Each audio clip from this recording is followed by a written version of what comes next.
Even आज के class में हम लोग देखने वाले हैं क्लास 7 हिंदी का चैप्टर नंबर 1 जिसका नाम है हम पंछी उन्मुक्त गगन के। ठीक है, आज के क्लास में हम लोग इस चैप्टर का ऑल क्वेश्चन आंसर कंप्लीट करने वाले हैं। तो सारे बच्चे एक बार वीडियो को लाइक करके चैनल को सब्सक्राइब कर लीजिए। ठीक है, यहाँ से आप लोग का प्रश्न अभ्यास शुरू होता है और यहाँ से देखिए जो 3 क्वेश्चन है ये कविता से लिया गया है। ठीक है, तो हम लोग देखते हैं। फर्स्ट क्वेश्चन आप लोग का कह रहा है कि हर तरह की सुख सुविधाएँ पाकर भी पक्षी पिंजरे में बंद क्यों नहीं रहना चाहते हैं।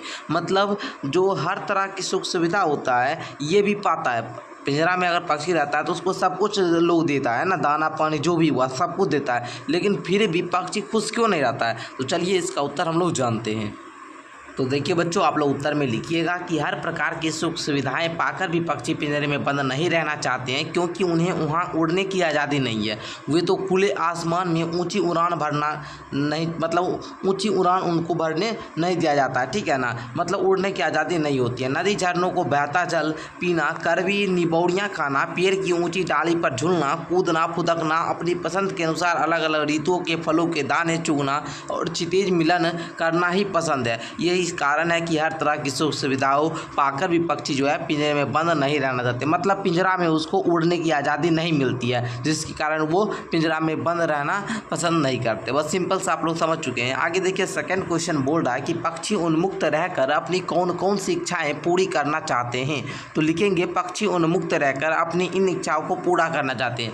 पहला कौन सा होगा कि वे खुले आसमान में उड़ना चाहते हैं। वे क्या करना चाहते हैं? खुले आसमान में उड़ना चाहते हैं। दूसरा, वे अपनी गति से उड़ान भरना चाहते हैं। तीसरा, नदी झरनों को बहता जल पीना चाहते हैं। चौथा, नदी के पेड़ की कड़वी निबौड़ियाँ खाना चाहते हैं। पांचवा क्या होगा कि पेड़ की सब ऊंची फुनगी पर झूलना चाहते हैं। बस आप लोग इतना भी लिखिएगा तो आपका उत्तर जो है ये बिल्कुल सही होगा। जो आपके टीचर चेक करेंगे वो बहुत खुश हो जाएंगे। ठीक है, बस आपको इतना ही क्या करना है, लिखना है। ठीक है, आगे देखिए, तीसरा क्वेश्चन आपका कह रहा है कि भाव स्पष्ट करें, है ना, जो कि आप यहाँ पर देख सकते हैं। बोल रहा है या तो क्षितिज मिलन बन जाता या तंती सांसों की डोरी। तो बाबू इसके भाव स्पष्ट में आप लोग क्या लिखेंगे, देखिए यहाँ देखिए, ये आप लोग का नई वाली बुक है और इसके जो आपका जो चैप्टर है पंछी उन्मुक्त गगन के, इसके भी राइटर कौन है? शिवमंगल सिंह सुमन। और जो पहले आपका किसला बुक होता था उसका चैप्टर का नाम था माना बनो, है ना, और उसके भी लेखक कौन थे? शिवमंगल सिंह सुमन। तो आप लोग पहले देखिए, ये एक जो आपका पंक्ति है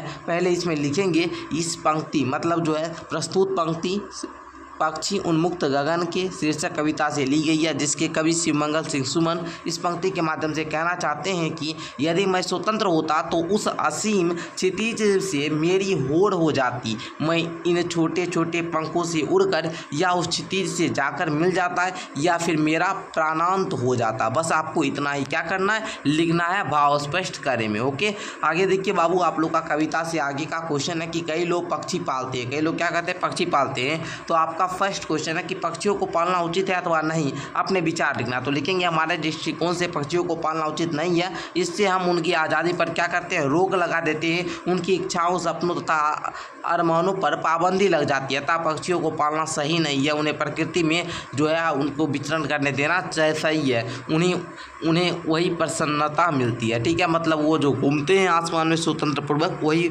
करके उनको क्या प्रसन्नता होती है, मतलब खुशी मिलती है। दूसरा क्वेश्चन है उसमें, क्या आपने या आपकी जानकारी ने कभी कोई पक्षी पाला है? उसकी देखरेख किस प्रकार की जाती होगी, लिखिए। तो आप लोग आंसर में लिखिएगा कि हमारे एक पड़ोसी ने तोता पाला था। उस पड़ोसी ने उसे मेले में खरीद कर लाया था। उसके परिवार के सभी सदस्य मन से उसकी देखरेख क्या करते थे? प्रतिदिन उसके पिंजरे की सफाई क्या करते थे? कटोरी में पानी पीने के लिए तथा खाने के लिए चना दिया करते थे। इससे अलावे तोते की मौसमी फल तथा मिर्च भी खाने को दिया करते थे। मेरे पड़ोसी घंटों उस तोते से बातें क्या करते थे और उससे लेकर उसे घुमाने पार्क में जाया करते थे। तोते ने घर के सभी सदस्यों का नाम रट लिए थे, लेकिन तोता खाना भारी मन से खाता था। जब मैं पड़ोसी के घर पिंजरे के पास जाता था तो हमारी ओर आशा भरी दृष्टि से देखता था। मतलब आप लोग ये समझिए कि मतलब तोता पालाना, वो सब कुछ तोता को दे रहा है, फिर भी तोता को सब लोग प्यार से बात भी कर रहा है, उसको पार्क भी मारा, लेकिन तोता फिर भी उतना ज़्यादा खुश नहीं है जितना वो मतलब जब उसको आज़ादी में रहता था तो उतना खुश रहता था। ठीक है ना, तो बस आप लोग को अपना जानकारी लिखना है, तो इसको आप लोग को अपने मन से लिखेंगे। ठीक है, ऐसे से हिंट के लिए हम आपको आंसर में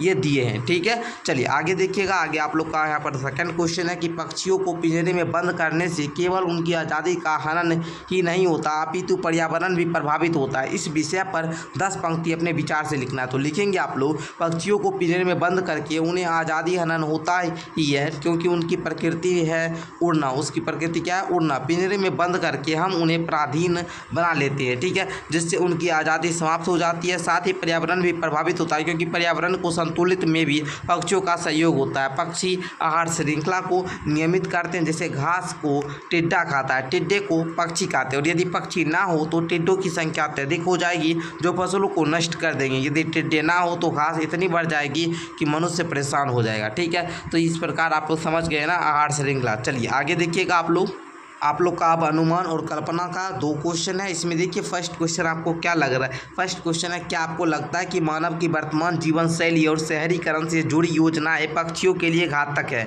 पक्षियों से रहित वातावरण में अनेक समस्याएं उत्पन्न हो सकती है। इन समस्याओं से बचने के लिए हमें क्या करना चाहिए? उक्त विषय पर वाद विवाद प्रतियोगिता का आयोजन कीजिए। तो चलिए बच्चों, हम लोग अनुमान और कल्पना का फर्स्ट क्वेश्चन का उत्तर देखते हैं।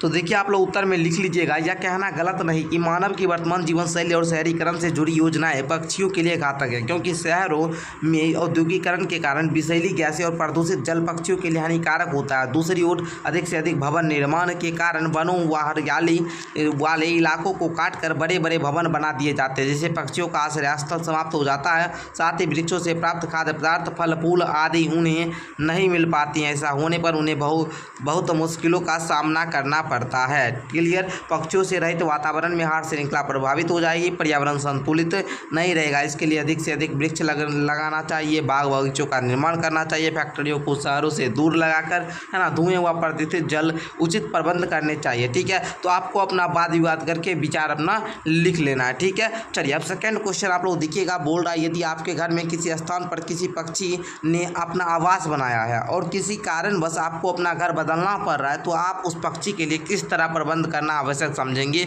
उसको लिखना है। तो चलिए उत्तर में आप लोग लिख लीजिएगा कि यदि हमारे घर में किसी पक्षी ने अपना घोंसला बनाया हो तो किसी कारणवश हमें घर बदलना पड़ रहा है, तो हम प्रयास करेंगे कि जब तक घोंसला में रखे अंडों से बच्चे निकल ना जाए तब तक हम पक्षी उन्हें उड़ना ना सिखा ले, तब तक घोंसलों को ना छोड़ा जाए। ठीक है, ना कुछ छुएंगे ना उसको कुछ हम लोग डिस्टर्ब करेंगे। ठीक है ना, यदि फिर भी घर छोड़ना अनिवार्य हुआ तो उस घर में जाने वाले नए परिवार से मिलकर यह अनुरोध करें कि वह घोंसला को यथावत रहने दे, ना छेड़े तथा उसका क्या करे, ध्यान रखे। ठीक है, बस आपको इतना ही लिखना है। बस आगे बढ़िए आप लोग। अब आप लोग का भाषा की बात, मतलब भाषा वाला अब आप लोग का क्वेश्चन आना शुरू हो चुका है। फर्स्ट क्वेश्चन बोल रहा है, यहाँ पर देखिएगा, देखिए लिखा हुआ है कि स्वर्ण श्रृंखला और लाल किरण से मेरे रेखांकित शब्द गुणवाचक विशेषण है। कविता में ढूंढकर इस प्रकार के 3 और उदाहरण लिखना है। तो चलिए हम इसको देख लेते हैं। ठीक है, तो 3 एग्जाम्पल आप लोग को देने के लिए बोल रहा था, तो हम यहाँ पर दे दिए हैं, कनक तिलियाँ, कटुक निबौड़ी, तारक अनार। बस आपको इतना ही एग्जाम्पल दे देना है। ठीक है, 3 एग्जाम्पल बोल रहा था, बस 3 एग्जाम्पल दे दीजिए। आगे देखिए दूसरा क्वेश्चन आप लोग का क्या है। भाषा की बात का सेकंड क्वेश्चन बोल रहा है कि भूखे प्यास में द्वंद्व समास है। द्वंद्व समास कहने का मतलब हुआ जिसका दोनों पद प्रधान हो। ठीक है, दोनों पद प्रधान होगा मतलब द्वंद्व समास। देखिए भूखे प्यासे में दोनों पद प्रधान है, ये कौन सा समास? द्वंद्व समास। समास बेसिकली 6 प्रकार के होते हैं। ठीक है, आप लोग जान रहे होंगे। और जिसमें ध्यान दीजिएगा, जिसमें ये चिन्ह लगा होता है हाइफन वाला, इसको हम लोग बोलते हैं द्वंद्व समास। ठीक है, ये देखिए दर्शा है, इसका मतलब द्वंद्व समास पहचानने का ट्रिक यही है कि जिन 2 मतलब शब्दों के बीच में हाइफन लगा हो, योजक चिन्ह लगा हो, वो कौन सा समास का उदाहरण होता है? द्वंद्व समास। अतः इन दोनों शब्दों के बीच लगे चिन्ह को सामासिक चिन्ह कहते हैं। इन चिन्ह में और का संकेत मिलता है, जैसे भूखे हाइफन प्यासे, मतलब इसका मतलब ये हुआ कि भूखे और प्यासे। तो इस प्रकार के 10 अन्य उदाहरण खोज कर लिखना है, मतलब द्वंद्व समास है ना, द्वंद्व समास का 10 उदाहरण आपको लिखना है। तो चलिए हम लोग देख लेते हैं। तो देखिए बच्चों, आप लोग लिखेंगे दाल रोटी। दाल रोटी कहने का मतलब हुआ दाल और रोटी, इसमें हाइफन लगा हुआ है।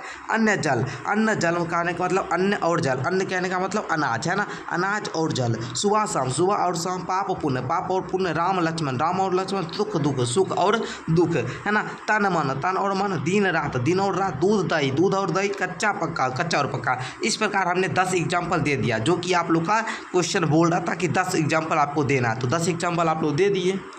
तो इस प्रकार प्यारे बच्चों आप लोग का इस चैप्टर का सारा क्वेश्चन आंसर कंप्लीट हुआ। मतलब आप लोगों ने क्लास 7 में जो आपका न्यू NCERT बुक था क्लास 7 बिहार बोर्ड का, उसका चैप्टर नंबर 1 का सारा क्वेश्चन आंसर कंप्लीट कर लिया। इसी प्रकार हम लोग जल्द ही चैप्टर नंबर 2 का क्वेश्चन आंसर देखेंगे। और अगर आप लोग सारा पोएम, सारा चैप्टर का, मैथ का एक एक चैप्टर आप लोग पढ़ना चाहते तो हमारा बैच ज्वाइन करना पड़ेगा। चलिए मैं आपको बैच एक बार दिखा देता हूँ।